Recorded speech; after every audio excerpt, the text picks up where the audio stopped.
아침 말씀. 오늘 본문 말씀은 요한복음 11장 17절에서 35절입니다.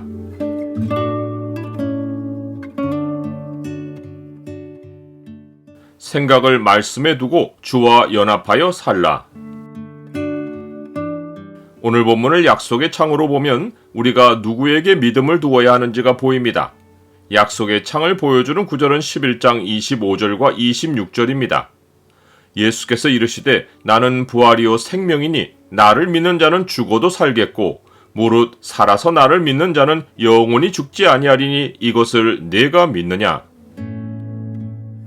마르다는 예수님을 보자 주께서 여기 계셨더라면 내 오라버니가 죽지 아니하였겠나이다 라고 말했습니다.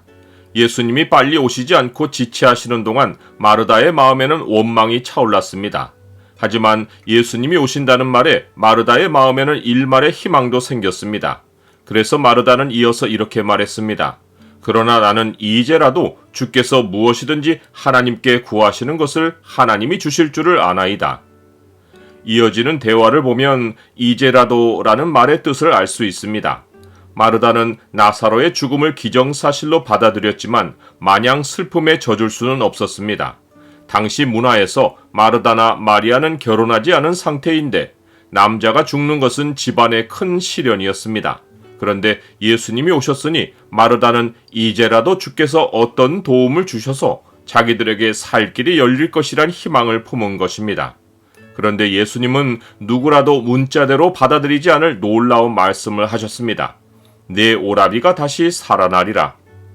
우리는 사랑하는 가족을 잃은 성도에게 우리 모두 마지막 날 살아서 다시 만날 것이니 잘 견디시라고 위로를 전하는데 마르다도 이런 뜻으로 받아들이며 답한 것이 분명합니다. 마지막 날 부활 때에는 다시 살아날 줄을 내가 아나이다. 그러나 주의 말씀은 위로하기 위한 것이 아니었습니다. 이어서 예수님은 마르다에게 믿음을 도전하셨습니다. 나는 부활이요 생명이니 나를 믿는 자는 죽어도 살겠고 무릇 살아서 나를 믿는 자는 영원히 죽지 아니하리니 이것을 내가 믿느냐? 우리가 당시 언어 사용법을 안다면 믿음을 도전하신 예수님의 말씀에 놀라운 진리가 숨어 있는 것을 알 수 있습니다.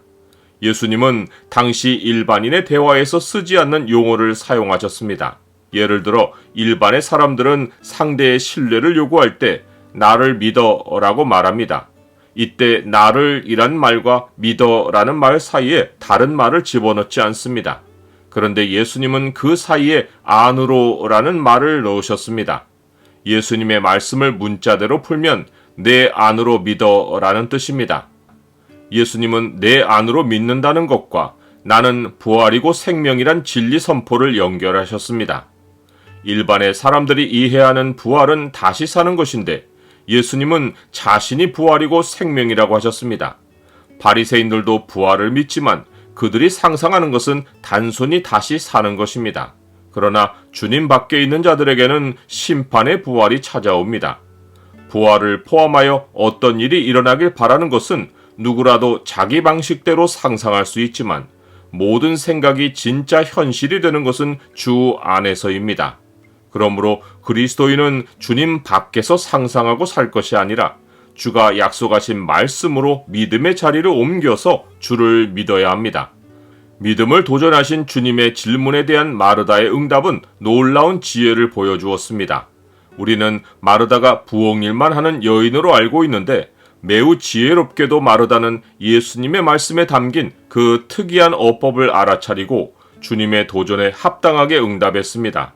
마르다가 동생의 죽음만 생각했다면 주님이 이것을 내가 믿느냐라고 물으셨을 때 네, 살아날 것을 믿습니다 라고 하든지 네, 영원히 죽지 않을 것을 믿습니다 라고 응답했을 것입니다. 그런데 마르다는 주님의 말씀이 자기를 주 안으로 초청하는 소리인 줄 알아차렸습니다. 또한 주님이 말씀을 꺼내실 때 나는 부활이요 생명이니 라고 하시며 먼저 자기에 관하여 말씀하신 이유도 어느 정도 알아차렸습니다. 그래서 마르다는 주를 주목하고 이렇게 답했습니다. 그러하외다 주는 그리스도시요 세상에 오시는 하나님의 아들이신 줄 내가 믿나이다. 마르다가 주를 이해 안 되는 한계가 있지만 그래도 마르다는 주를 주목했습니다. 마르다는 믿음의 내용을 자기가 바라는 것에 두지 않고 주께 두었습니다. 이것이 참된 믿음의 시작입니다. 마르다는 주께로 믿음을 옮겼고 주님은 말씀대로 나사로를 살리셨습니다. 우리가 주 안으로 옮겨가서 주의 말씀을 믿으면 그것이 현실이 되는 것입니다. 나는 다른 해결책을 찾아다니기보다 주를 먼저 주목합니까? 그리스도인은 주와 따로 있지 않고 이미 주 안에 있지만 이 사실을 잊을 때가 많기에 우리는 늘 주 안으로 찾아가야 합니다. 거기서 주가 부활이고 생명이신 사실에 소망을 두고 믿음을 되찾아야 합니다.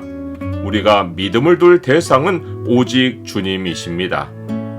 믿음의 주요 또 온전하게 하시는 이인 예수를 바라보자.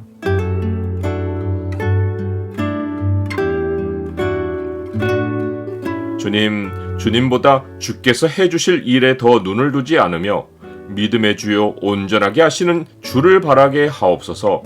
주의 말씀 밖에서 제 생각으로 상상하며 살지 않고 주가 약속하신 말씀을 이루실 줄 믿고 주와 연합하여 살게 하옵소서.